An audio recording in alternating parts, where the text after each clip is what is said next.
വേറൊന്നുമല്ല, ഇവിടുത്തെ ലിസ്റ്റില് പുതിയൊരു പൂജ കയറ്റുന്ന കാര്യമാണ്. അതായത് ഈ സന്തോഷവും സമാധാനവും ഇല്ലാത്ത വീടുകളിൽ ഇത് നടത്തിയാല് അതൊക്കെ വരുമെന്ന് പറഞ്ഞ് നടത്തുന്ന ഒരു പൂജ.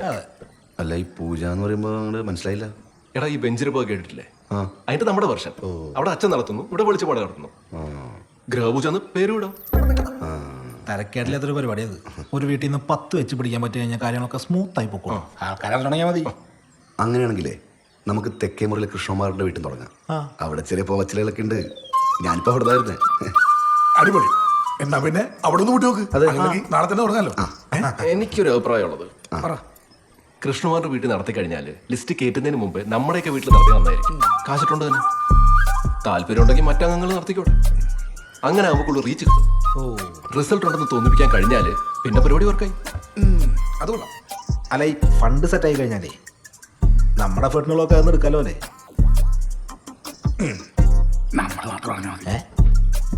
നമ്മള് മാത്രം അറിഞ്ഞാൽ മതി. അല്ല, മുതൽ ചെറിയ ഡൗട്ട് ചോദിക്കേ.